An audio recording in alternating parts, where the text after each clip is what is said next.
दोस्तों स्वागत है आपका हमारे चैनल पर। आज की मूवी का नाम है आंखों की गुस्ताखियां, जो इस समय ट्रेंड में चल रही है, इसीलिए आप इस वीडियो को लाइक कीजिए। हम कहानी शुरू करते हैं। तो मूवी की शुरुआत में हम सबा नाम की एक लड़की को ट्रेन में देखते हैं, जिसने आंखों पर पट्टी बांधी हुई थी। असल में सबा एक थिएटर एक्टर है, जिसे एक मूवी में रोल मिल सकता है, बस उसे अच्छे से ब्लाइंड पर्सन की एक्टिंग करनी है। इसीलिए वो अपनी आंखों पर पट्टी बांधकर मसूरी जा रही होती है, ताकि वो अपनी एक्टिंग की अच्छे से तैयारी कर पाए। हालांकि सबा यहाँ काफी ज्यादा टेंशन में लग रही थी, क्योंकि उसकी जो फ्रेंड उसके साथ जाने वाली थी, वो अपने बॉयफ्रेंड से मिलने के चक्कर में सबा को ट्रेन में बैठाकर फरार हो गई, जिससे सबा को समझ नहीं आ रहा था कि वो क्या करे। फिर सबा के पास हम जहान नाम के आदमी को देखते हैं, जो कि सच में अंधा था, और वो सबा को ऐसे पैनिक करते हुए सुन रहा था। वो सबा से पूछता है कि वो इतनी डरी हुई क्यों है, जिस पर सबा बताती है कि वो एक्टिंग के लिए मसूरी जा रही है और उसने आंखों पर पट्टी बांधी है। फिर यहाँ सबा डिसाइड करती है कि चाहे कुछ भी हो जाए, वो अपनी आंखों से पट्टी नहीं हटाएगी और अपने 2 हफ्ते मसूरी में ब्लाइंड पर्सन की अच्छे से तैयारी करेगी। खैर यहाँ सबा जहान से पूछती है कि तुम क्या करते हो, तो जहान बताता है कि मैं एक म्यूजिशियन हूँ जो गाने लिखता और गाता है। मैं मसूरी भी गाने लिखने के लिए ही जा रहा हूँ, ताकि शांति में अपना काम कर सकूं।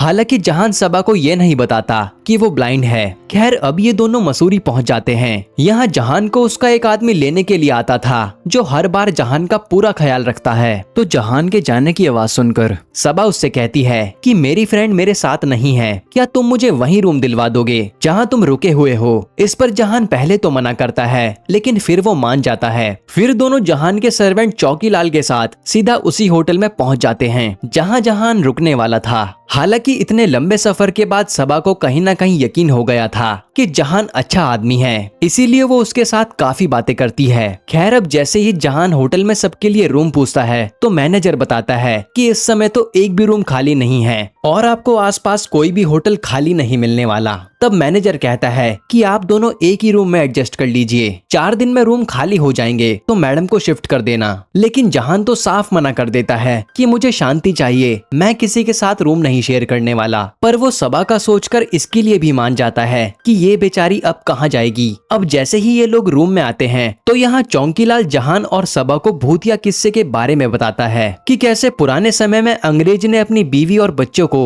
इस जमीन पर मार दिया था, इसीलिए आज भी उस बीवी की आत्मा इस होटल में भटकती है। जिस पर जहान तो यकीन नहीं करता, लेकिन सबा बहुत डर जाती है। फिर रात को जहान सो रहा होता है, तभी उसके बेड पर सबा आ जाती है और कहती है कि मुझे डर के मारे नींद नहीं आ रही, क्या मैं यहीं सो जाऊं। तब जहान उसे भी अपने पास सोने देता है। फिर अगली सुबह सबा के पापा पर उसका कॉल आता है, जो उसकी तैयारी के बारे में बात कर रहे थे। तो सबा बताती है कि उसकी तैयारी अच्छी चल रही है। खैर इसके बाद सबा अपने लिए कॉफी बनाने जाती है और जैसे तैसे सामान गिराने के बाद वो कॉफी बना लेती है। लेकिन इसी दौरान वो गैस बंद करना भूल जाती है और जब स्मेल जहान को आती है, तो वो किसी तरह जल्दी से आकर गैस बंद करता है। साथ ही वो सबा को भी खूब डांटता है कि तुम्हारे पागलपन के चक्कर में हम दोनों आज मरते मरते बचे, जिस पर सबा उदास हो जाती है। फिर थोड़ी देर में वहाँ चौकीलाल आता है, जो समझ जाता है कि दोनों के बीच झगड़ा हुआ है, इसीलिए वो उन्हें कहीं बाहर घुमाने ले जाता है ताकि इनका मन हल्का हो जाए। फिर वहाँ थोड़ी देर बैठकर सबा बातें करना शुरू करती है और फिर ये दोनों अपनी अपनी फैमिली के बारे में बताते हैं। जहाँ जहान कहता है कि मेरे मॉम डैड तो इस दुनिया में नहीं है, क्योंकि एक एक्सीडेंट में उनकी मौत हो गई, पर मैं जिंदा बच गया। ये सुनकर सबा को जहान से हमदर्दी होने लगती है। हालांकि जहान ने अभी भी सबा को ये नहीं बताया था कि वो अंधा है। उसे ऐसा लग रहा था कि मैं अगर सबा को बताऊंगा तो वो मुझे बेचारा समझेगी। खैर ये दोनों दोबारा होटल आ जाते हैं और अगले दिन से दोनों कई जगह पर घूमने जाते हैं। एक तरह से दोनों को साथ में मजा आ रहा था। हालांकि दोनों को कुछ दिखाई नहीं देता था, फिर भी दोनों खुश थे।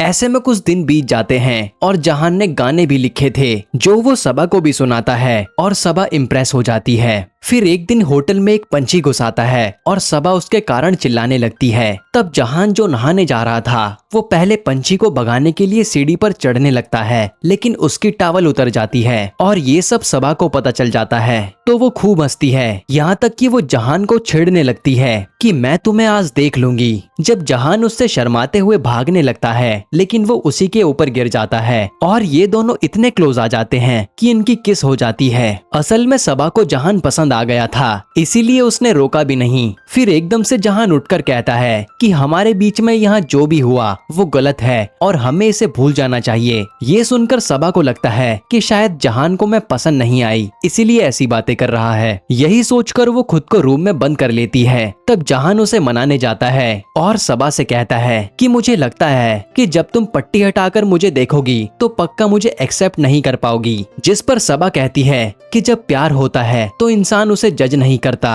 और मैं भी तुम्हें जज नहीं करने वाली। ये सुनकर जहान सबा से कहता है कि तुम मुझे एक बार देखना चाहो तो देख लो, लेकिन सबा साफ मना कर देती है कि मेरे देखने से मेरी फीलिंग बदलने वाली नहीं है। फिर वो रूम का गेट खोलकर जहान के पास आती है और आज ये दोनों इंटीमेट हो जाते हैं, क्योंकि जहान भी अपने आप को कंट्रोल नहीं कर पाता। इसके बाद सबा जहान को अगले दिन बताती है कि कल वैलेंटाइन डे है, इसलिए आज रात होटल में पार्टी रखी गई है जहाँ सारे कपल एंजॉय करेंगे, इसलिए हम भी वहाँ जाएंगे। इस पर जहान कहता है कि मेरा वहाँ कोई काम नहीं है, मैं यहीं ठीक हूँ। लेकिन सबा जबरदस्ती उसे तैयार करवा देती है और अभी तक जहान ने उसे नहीं बताया कि उसे कुछ दिखाई नहीं देता। जिसके बाद ये दोनों पार्टी में जाते हैं और जब सारे कपल्स डांस करने लगते हैं तो जहान वहाँ से मौका पाकर निकल लेता है और जब जहान सबा को नहीं मिलता तो वो अपनी आंखों की पट्टी खोल देती है। लेकिन जहान तो अब तक वहाँ से जा चुका था। वहीं हम जहान को देखते हैं जो जाते हुए कह रहा था कि जिस दिन सबा को मेरी सच्चाई पता चलेगी मैं देख नहीं सकता, वो मुझे खुद ही छोड़ देगी, इसीलिए मेरा उससे दूर रहना ही अच्छा है। फिर हमें 3 साल बाद यूरोप का सीन दिखाया जाता है जहाँ सबा बताती है कि जहान के जाने के बाद वो काफी उदास हो गई थी और अपनी मूवी का सीन भी वो क्रैक नहीं कर पाई, इसीलिए बाद में अपने पापा के कहने पर उसने एक थिएटर ग्रुप ज्वाइन कर लिया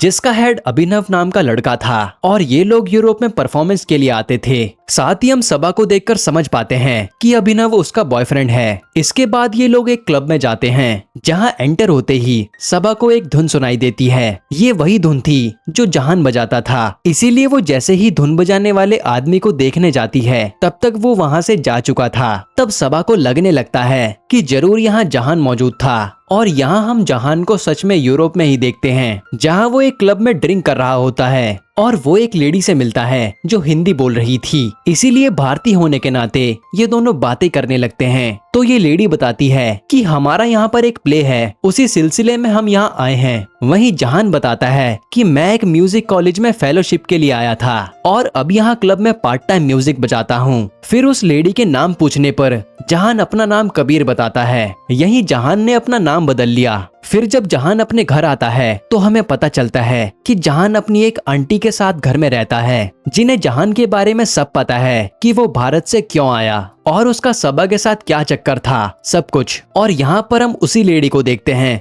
जो जहान से मिली थी और ये प्ले इसी का था। तब अभिनव उसे बताता है कि इस प्ले के खत्म होने के बाद मैं सबके सामने सबा को शादी के लिए प्रपोज करने वाला हूँ और ये सुनकर वो लेडी खुश हो जाती है। हालांकि तभी अभिनव को पता चलता है कि इनका जो म्यूजिशियन है वो इस समय अवेलेबल नहीं है और ये लोग टेंशन में आ जाते हैं। तभी ये लेडी कहती है कि मुझे एक म्यूजिशियन मिला था, शायद वो हमारे काम आ जाए। जिसके बाद अगले दिन लेडी जहान को लेकर आती है और अभिनव उसे बता देता है कि उन्हें कैसा म्यूजिक चाहिए। तब जहान भी मान जाता है। इसके बाद जैसे ही जहान म्यूजिक बजाता है तो ये सुनकर सबा के होश उड़ जाते हैं क्योंकि ये तो जहान का ही म्यूजिक था। फिर अभिनव जहान को सबसे मिलवाता है और जहान सबको अपना नाम कबीर बताता है। हालांकि आवाज और बात करने के तरीके से सबा को लगने लगता है कि यही उसका जहान है, यानी वो उसे कभी नहीं भूली थी। फिर जहान यहाँ से जाने लगता है। तब सबा उसे रोककर कहती है कि तुम कबीर नहीं जहान हो, लेकिन जहान तो साफ मना कर देता है कि पता नहीं आप किसकी बात कर रही हैं। हालांकि तब तक वो भी जान चुका था कि ये लड़की सबा है, पर वो सबा से बात करने की हिम्मत नहीं कर पा रहा था। फिर जब जहान को लेने उसकी आंटी आती है तो वो सबको देखकर उन्हें अपने घर खाने के लिए इनवाइट करती है, जिस पर ये लोग भी मान जाते हैं। हालांकि थोड़ी देर बाद जहान आंटी से बता देता है कि उस ग्रुप में सबा भी है और उन्हें आपने फालतू में इनवाइट कर लिया। जिसके बाद वो लोग रात को डिनर पर आते हैं। यहाँ पूरे समय सबा जहान को देखे जा रही थी। फिर उन सब के जाने के बाद आंटी जहान से कहती है कि ये लड़की तुझे अभी तक भूल नहीं पाई, इसीलिए जब मौका मिले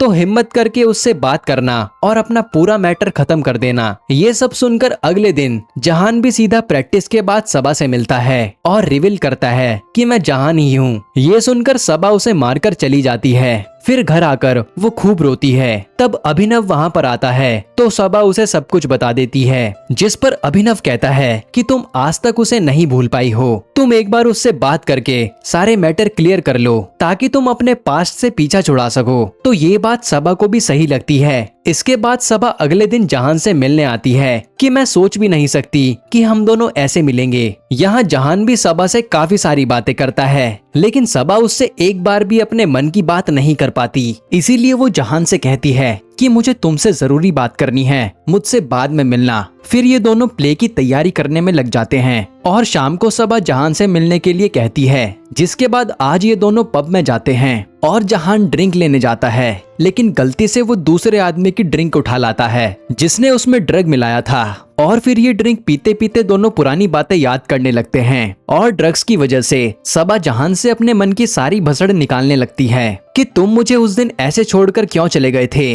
मैं तुम्हारे लिए कितना तड़पी थी। जिस पर जहान कहता है कि मुझ में ही कमी है, मैं तुम्हारे लायक नहीं था और ना ही कभी बन पाऊंगा, इसीलिए मैं चला गया था। जिस पर सबा कहती है कि एक बार मुझसे बात करके तो देखते। इन्हीं सब बातों के दौरान ये दोनों किस कर लेते हैं। फिर ये दोनों घर आकर गिल्ट में इसी बारे में सोचते हैं कि ये दोनों ने क्या कर लिया। वहीं सबा से ये सब बर्दाश्त नहीं होता तो वो अभिनव से बता देती है कि मैंने गलती से जहान को किस कर लिया, जिससे अभिनव को बहुत बुरा लगता है। खैर आज प्ले की सारी टीम डिनर पर मिलती है और यहाँ अभिनव काफी ड्रिंक करके आया हुआ था। तो वो पहले तो जहान को खूब सुनाता है कि तुम सबा को क्यों छोड़ कर गए थे जब वापस आना था। तो फिर वो कहता है कि अब सबा तो मेरी है। ये कहकर वो जहान से म्यूजिक प्ले करने के लिए कहता है और सबा के साथ डांस करने लगता है। अब अगले दिन जब प्ले होता है तो सबा उसके लिए तैयार हो रही होती है। तभी वहाँ जहान आता है और कहता है कि सबा मैं तुमसे तब भी प्यार करता था और आज भी करता हूँ, इसीलिए मैं तुम्हारे बिना नहीं रह पा रहा